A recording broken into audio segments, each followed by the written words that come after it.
little research tells me that he was a very good and enthusiastic rugby player. When he was ordained, he went to China in 1934, and the Japanese invaded it, as we know from history. And it was in China that he first heard of the Legion of Mary, and his bishop handed him a handbook, and that bishop was Bishop Galvin. On his return to China, he did phenomenal work in utilising the Legion with great effect. And in an article he wrote years ago, which I managed to get hold of, he mentioned the fact that there were over 2,000 basilia in China before the crackdown. He doesn't claim credit for starting up 2,000, although I say he had a fair hand in most of them. Obviously, the Commons government was not pleased, and as such, he was imprisoned there for 3 years. In 1954, he returned to Ireland, and my notes tell me that there was a tremendous homecoming. We thought Michael Carruth got a homecoming, I believe, in 1954. Aidan McGrath got a very, very big homecoming. In fact, Eamon de Valera and Sean T. O'Kelly, President of Ireland, were at the National Stadium to meet him. He has worked in England with the immigrants, and he then moved on to America. And in 1980, Frank Duff asked him to go to the Philippines to organise legionaries there and to spread the Legion in the islands of the Pacific Ocean. He enthusiastically engaged in the work, and he is returning back to the East on the 1st of September. And as I said at the outset, we're very fortunate indeed to have him here in Cork tonight. Just a short reading there. In my research, I was reading a piece about Pope John Paul when he was Archbishop of Krakow. And the piece goes, Pope John Paul heard the Legion of Mary for the first time when he was Archbishop of Krakow. And Peregrinacio Pro Christo team went to try and induce him to start the Legion. He said, why should we start another devotion to Our Lady when we have so much already? And the article goes on, they gave him a handbook. He saw the words, the Montfort House. He said, what has this to do with the Montfort? They explained that the Legion of Mary was based on St. Louis de Marie de Montfort's true devotion to the Blessed Virgin Mary. But he said, all the priests and sisters in Poland consecrate themselves accordingly to the Montfort's true devotion. What can the Legion give me? And one young legionary said, Archbishop, we can give you Mary plus evangelization. Immediately he said, I accept it, and the Legion of Mary was started in Krakow. So our Holy Father was impressed by the Legion of Mary and by their zeal and by their devotion to the true devotion to Mary. I think that speaks volumes in itself. Without further ado, I know you're very anxious. Some of you have come a long way.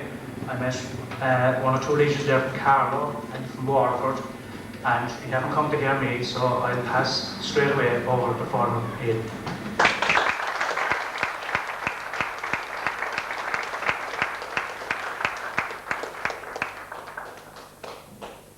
Thank you, Bernard. Bernard has been very kind in his research, all the good bits. And he mentioned that in it that I had been in England for some years, 1955 to 65, before I went to the United States. And there are a couple of people here tonight, actually. One has traveled quite a distance to say hello. That is, she had to announce her unmarried name, because she's married a long while, so that I would remember her, Sheila Coppinger. We all knew her as Red Top.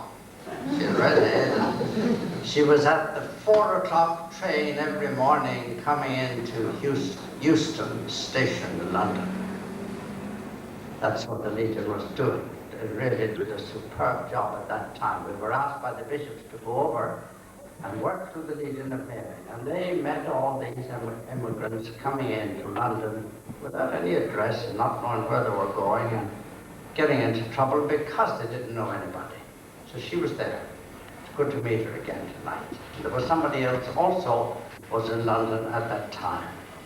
And a couple of people who apparently were to go to the talk in the Mansion House up in Dublin last week and didn't make it, so they've come along here. Really, I'm very grateful. I'm overwhelmed by the number of people that would try so hard to get here. Very hard to get anybody. We have a priest here and a brother who is going to suffer at another time. He was in the Mansion House and he brought a few legionaries along with him. So I am really delighted to come to Cork. I have been here many times, always loved it, but didn't have enough time to really get to know Cork. But I have always known that of the Legion of Mary in Ireland, Cork is one of the shining lights. We know that. As you know, and as I know, the Legion is hardly appreciated in Ireland. I hope to show you something of that tonight. Not greatly appreciated, and as a matter of fact, probably very much looked down on. For, well, I'd say the main reason is that the people really know nothing about the Legion of Mary.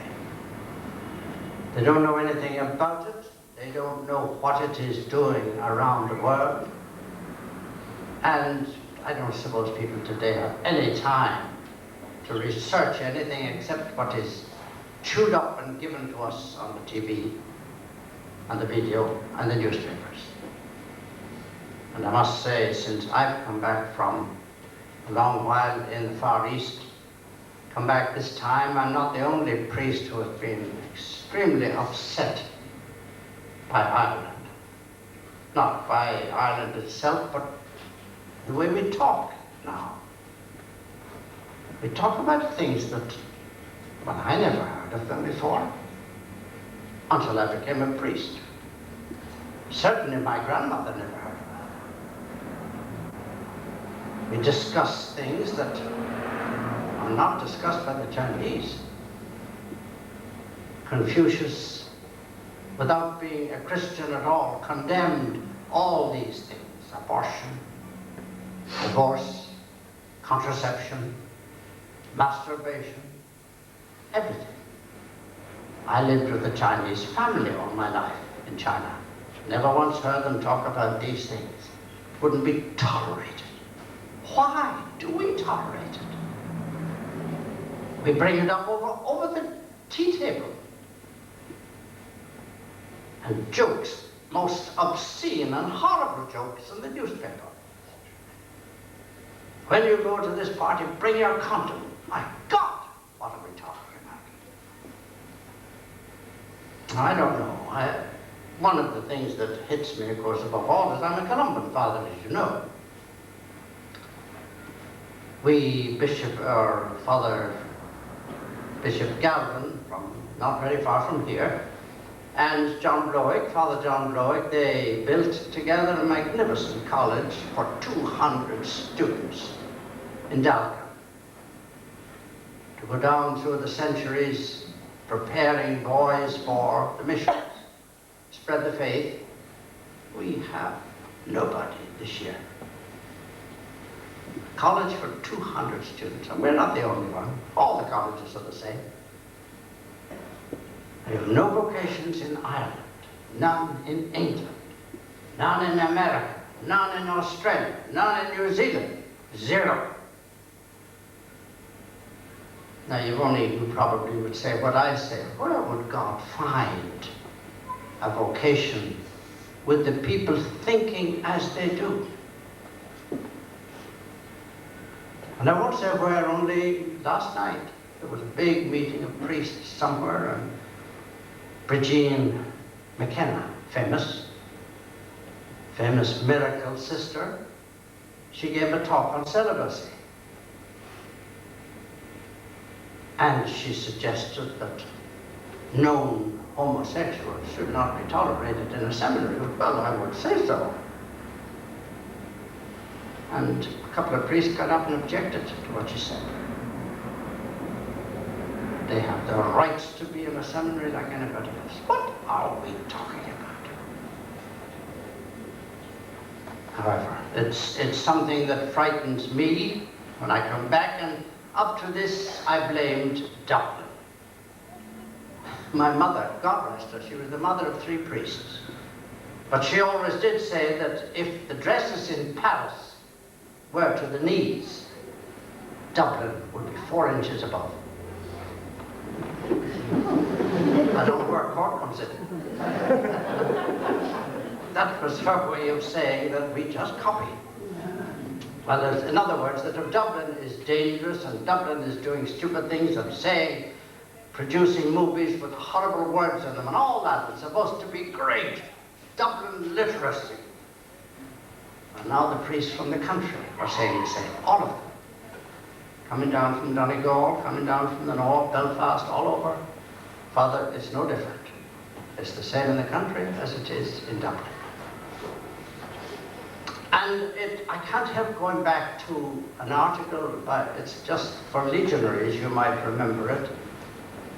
The only time that Mr. Duff had an opportunity to speak to the Maynooth College. In the early days, we wouldn't have been invited there, but Father O'Flynn, I think he invited Mr. Duff, and Mr. Duff went and talked to the whole lot, and it's been printed in the second last Maria Legiones. You'll find it there.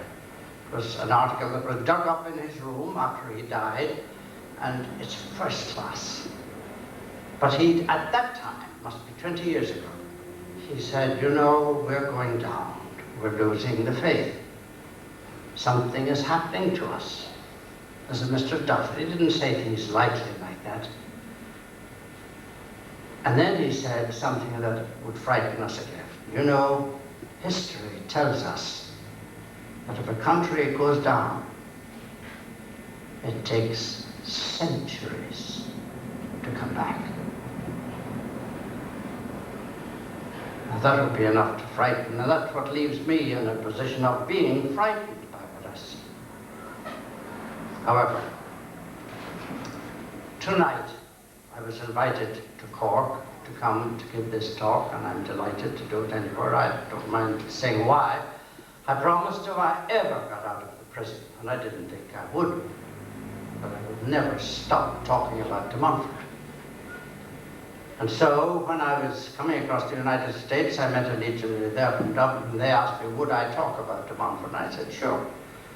And already I have done it 3 times, once in Sutton, and secondly in the Mansion House, and thirdly the other night I was up in Belfast. Now, I know that Legion of Mary members are very conscious of their obligations to learn about de Montfort's true devotion. But I also know and realize, and I was just saying to Bernard, hoping that all legions would realize that unless you have de Montfort, you're losing. It's like having a Mercedes-Benz with very bad gasoline, kicking and splurting and bubbling and not moving forward. The driving force of the Legion of Mary is de Montfort, and what de Montfort taught it, the way he taught it. Now, Bernard also mentioned the Holy Father, and is delighted, loves the Legion of Mary, hoping for the beatification of your little heroine here, Aidan Quinn, hoping for it. And when Mr. Duff sent me to the Philippine Islands, he must have, well, I was going through Rome, and somebody must have written a letter to the secretary to the Holy Father, because I got word one evening that the Holy Father wants to see you. Well, I was hoping to see him through binoculars. And here he brings me up to his chapel. to say Mass with him, and I can't celebrate it. Of course, it was a day in my life. And after the Mass, I made my thanksgiving and came out, and when the Holy Father came out, he said, "Father, what kept you sane in prison?" I said, "I've no doubt, Holy Father, de Montfort, true devotion to Jesus through Mary." And he started to laugh, threw his head back. "Is that true, Father?" I said, "Yes." He said, "You know, it kept me sane in Poland." As you know, as a young boy, a student, he was running from house to house in Poland over the years, studying a bit of philosophy and a bit of theology and getting away so that he wouldn't be caught and be blocked, drawn into a communist army. And he said one day when he was in a house studying, he came upon a little book, de Montfort, True Devotion to Jesus through Mary, and he said, "It transformed my life." He said, "I have it in my pocket still. It's wet with the sweat that came from my body at that time, and the rain. I still read every day, one page." Wonder, do we do that? Mr. Duff would have told you the same thing. And perhaps we don't always do it. But that was his story. And as you know, he wrote an encyclical on Our Lady some time ago. I can't give you the exact one. He only mentioned one saint in that encyclical, St. Louis Maria Grignon de Montfort. Also, since the book was discovered, and that was 150 years after the death of de Montfort, it was lost, found in an old trunk. They recognized his handwriting, it was verified, and it was examined by the popes. And every single pope from that time until now recommended it as the proper way to honor Mary, by going to Jesus through her. Now, de Montfort, I suppose, is pictured as a saint completely married and completely lost in Mary and a little bit offline, when he should be paying attention to Jesus. He's off the other way, right? That's the impression that people give. Do you know that the first book that de Montfort ever wrote was Love of the Eternal Wisdom? Nothing to do with Mary. He was crazy to get close to Christ. Read his life. Day and night he thought of that subject. And he wrote this beautiful book, Love of the Eternal Wisdom. And you'll find at the end of the book then that he discovered that is the end. The most effective way to do it is to go through Mary. And he gives you all his reasons. That's why he wrote the second one. I'll give you the secret. You've only one obligation, and that is to get to Christ. If you don't get to him, you're losing, you're wasting your life. But if you want an easy, sure way to get there, go along with the mother. Now that is the truth about it. You know, de Montfort was ordained in 1700. And he only lived 16 years. That's all. My goodness, I went to China in 1930. I was ordained in 1929, but in 1930, 16 years I hadn't done anything. Any priest is only beginning to feel his way like a baby. What should be done? Beginning to learn about the church. De Montfort died after 16 years, having given 4 years to contemplation. I don't know, that's probably not known either. 4 complete years in which he disappeared off the map and did no parish work and just died to try and get closer to Christ. And still, in that 12 years, apart from all the missions he gave, he founded 3 religious orders that are thriving today, 1993. So that we only want to have the facts about de Montfort to say he was a superb saint, one of the great ones. No wonder he was brought into St. Peter's. His statue is in St. Peter's, the main aisle. St. Patrick is not. He is, because he had such an effect on the church at that time. And so, we have reason to look into what he told us. Now, very briefly, I better give you some of my background. Bernard introduced me to it. Even though you've heard me before, you've read about it and so on. I was a student in Dalkin, I needn't tell you. We're now talking about vocations. And even all the women want to be priests, we know that. Now, we're getting this on the papers every day. The reasons the priest should be married and so on. Well, I was at the university in London studying 1920, 21, 22. I wasn't the least bit interested in the priesthood. One thing I was sure of was that I was not going to be a priest. Who wants to be a priest? You can't get married. That's right. Too many blooming obstacles. Can't get married, you've got to live a strict life, and you've got to do things that are difficult. I said, it's out. That was all right. I went to Mass and everything else, and I loved rugby. And when I wasn't playing rugby, I was ballroom dancing. But I don't mind either telling you that the day I decided to go to China, when I went to the seminary, that was the last dance I ever had. You can't play about with these things. Play with fire and you get it. Only heard yesterday,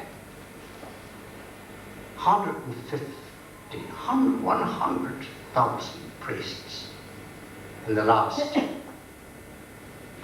25 years have left the priesthood.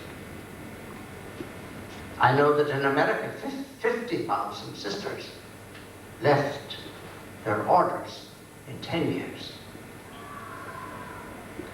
We are thinking differently, and we have all kinds of wonderful excuses for doing these things.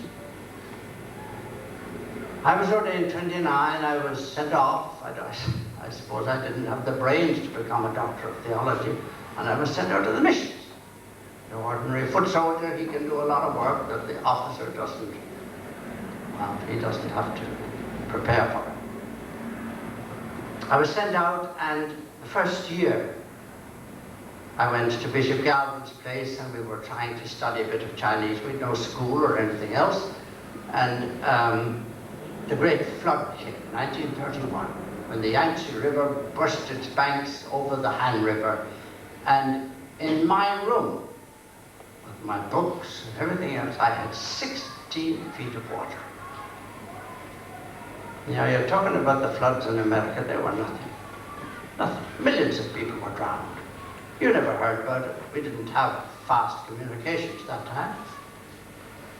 16 feet of water. It was there for 6 months. We went into the house in a boat in the second story. We lived upstairs. And eventually, when the water left, the house was so wet that I could never go back to that room. But during that time, the people were swarming around us and dying of everything you've ever heard of. Cholera, typhoid, paratyphoid, smallpox, confluent smallpox, the very worst things you've ever seen. And Bishop Galvin, God bless him, said, boys, come down here. For God's sake, would you go out and baptize those babies before they die? And we were out for a year and a half out on the hills, from morning to night. I found it the hardest part of China I ever had. We just dressed as we were in our black clothes. We crawled in and out of the little huts. Confluent smallpox. You know smallpox? Terrible. And when it's confluent, and all the blisters have burst, and their face is running, everything is running, and I would anoint them when they were dying. and baptized the babies. Baptized about 100 babies a day. And then we'd go out on the hill. What could you do? Rub your hands, good hygiene, and take out the sandwiches and eat them. In a year and a half work, not one of us priests got a cold in our head. That's right. We take a lot of precautions today. And after that, the bishop said, Aidan, I'm short of priests to a parish. And he said, I'm sending you up to a place where no priest has been. There's no church there, there's no house there. But do what you can. And then he looked at me and he said, you know, Aidan, you will never have a church. You will never have a house. I have no money. And that was okay. I went off, a young fellow, I was 25, 26, and full of, I didn't know a great deal about the priesthood, but that's the way I went, and I lived with a Chinese family. No grandfather, delightful old man, pagans. 3 sons, 3 daughters-in-law, and all the grandchildren, and me. They gave me 1 room. That's what I worked out of all the years I was in China, 16 years, 25 missions, leave that room and go out to the little huts, each little hut for 3 or 4 days, and a couple of months I'd be back again to this place. Within 6 months, the old man asked for baptism. He loved it. And the 3 sons, and the 3 daughters-in-law, and all the grandchildren. I baptized them all. And then he gave me the center of his house, about this size, an old Chinese house. That was my church. And then when he learned about the Blessed Eucharist, he said, Father, you can have that room. And he painted it himself, and it was beautiful for the Blessed Eucharist. And that family had no problems. Housing, we never bothered about housing. We all lived in the same house. Now we have to have a special house, specially built, for whoever one of the family wants to go off and take a girlfriend and marry her. Or not marry her, whatever. We didn't need nursing homes. When the old man was sick, we nursed him. And when he was dying, we all knelt around and said the rosary until he was dead, and then we kept him in the house for 10 days before we buried him. That was the Chinese system. Respect for the old people, respect for the parents, respect for the old people. There's a book I've just gone across the road in Cork. I couldn't buy it in Dublin. I bought it over the way here. Wild Swans. Many of you have read it. Anybody? Everybody's reading it. Here in Cork, it's the book of the month. The book of July, 1993. Wild Swans. It's the story of China perfectly told by this girl who married a man from Dundalk in the University of London, but telling about her grandmother and her mother and herself. And it brings you through the time that the Japanese entered Manchuria and how they lived there. And then Chiang Kai-shek, and then the communists coming in, getting frightened of the communists, and then loving the communists, and then discovering that they were devils. All told in the story of these 3 women, beautifully told. It's had the greatest reviews I've ever seen for any book. They're stacked up over the road there. I got my copy. But I live in a house that you will see described in that place. The father, 3 sons, 3 daughters-in-law, and all the grandchildren, and perfectly peaceful, perfectly happy. Reminded me so much of our own father in the book. The doctor, delightful old doctor, he thought to marry again. And when he married again, it meant that the wife got top position. The 3 boys and the 3 wives and the grandchildren were not happy. And there was disaster in the house. It's all part of it, I won't tell you. But it was so like the life that I lived out there. Anyway, when I came back from these missions, 25 missions, and I discovered that I was so helpless. 1 priest. hundreds of thousands of people. What good was I? And I begged Bishop Gallup, please send me a priest. He said, I have none. Well, send me a sister. I have none. And I asked him so often that